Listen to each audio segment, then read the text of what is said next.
Kalau hari ini anak tuan-puan suka menjerit, pernah tak kita tanya dari mana dia belajar menjerit?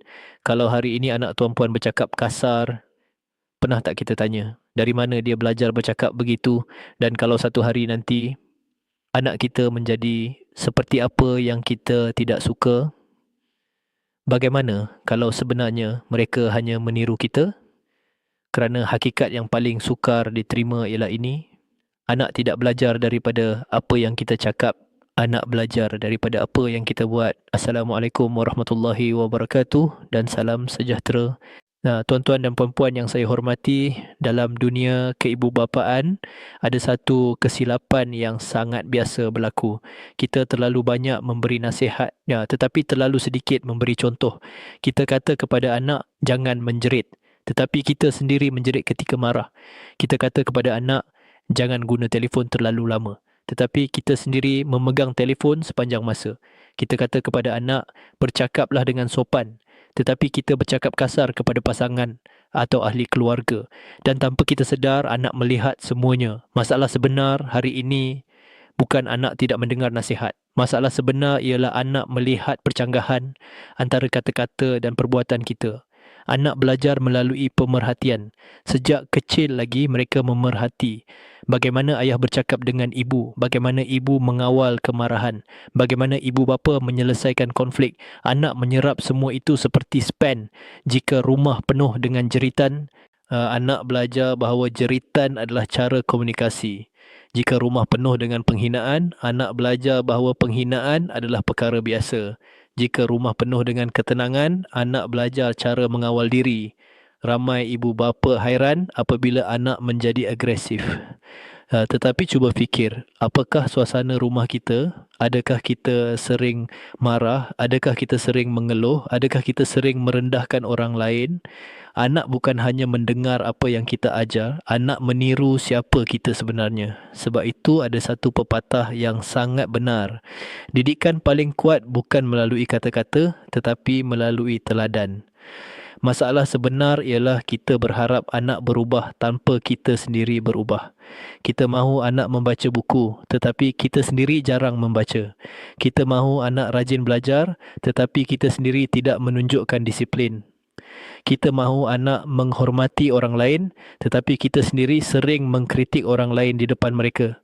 Anak tidak melihat kita sebagai guru teori. Anak melihat kita sebagai model kehidupan. Dan setiap hari mereka sedang belajar daripada model itu. Jika model itu baik, anak akan membesar dengan nilai yang baik. Jika model itu penuh dengan kemarahan, anak akan membesar dengan emosi yang tidak stabil. Inilah masalah sebenar yang jarang kita sedari. Mari kita faham satu konsep penting dalam perkembangan anak, social learning, pembelajaran melalui pemerhatian. Psikologi perkembangan menjelaskan bahawa anak belajar melalui 3 perkara utama. 1. Pemerhatian. 2. Peniruan. 3. Pengulangan. Mereka melihat apa yang kita lakukan, kemudian mereka meniru, dan apabila tingkah laku itu diulang, ia menjadi tabiat. 1. Anak adalah cermin ibu bapa.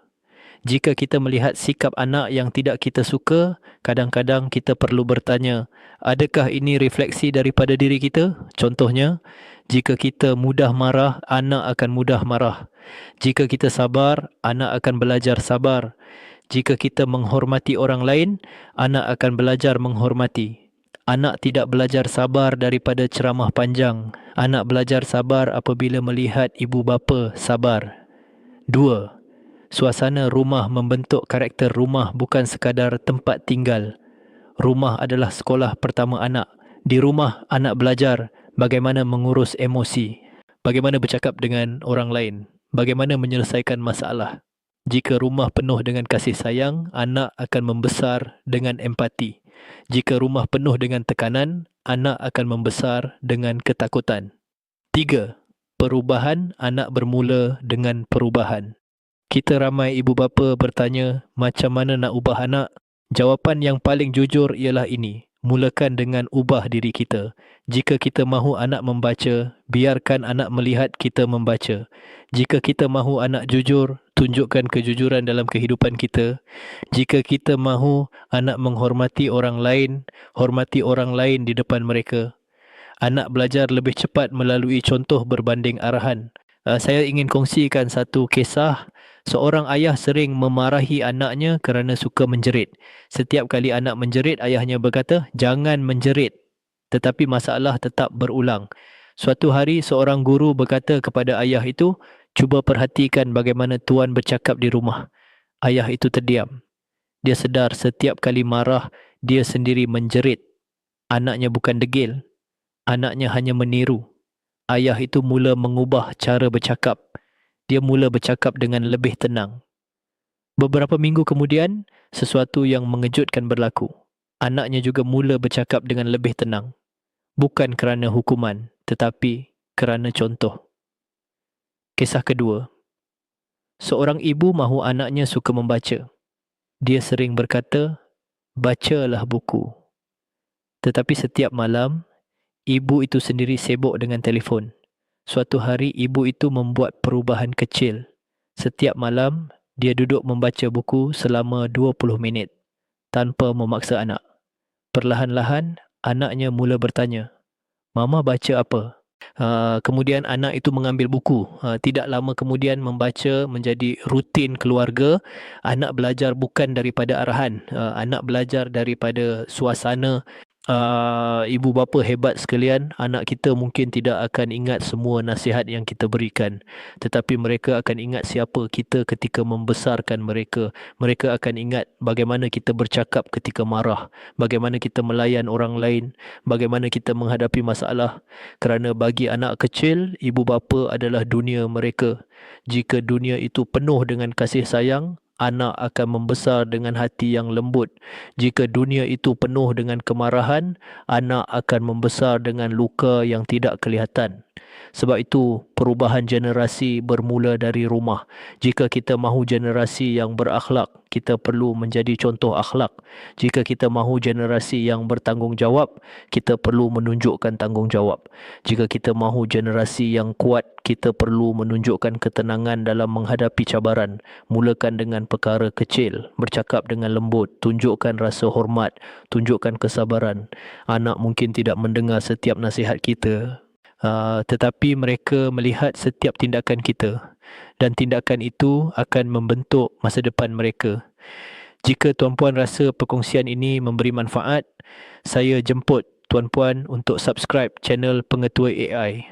Di sini kita belajar bersama bagaimana menjadi ibu bapa yang bukan sekadar mendidik anak tetapi membina generasi.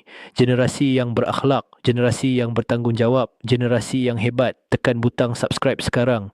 Kongsi video ini kepada pasangan, sahabat dan keluarga kerana perubahan besar dalam masyarakat bermula dari perubahan kecil dalam rumah kita sendiri. Ingatlah satu perkara ini, anak tidak belajar daripada kata-kata kita. Anak belajar daripada cara kita. Dan cara kita hari ini akan menentukan siapa mereka pada masa depan. Terima kasih ibu bapa hebat. Kita bina generasi luar biasa bermula dari diri kita sendiri.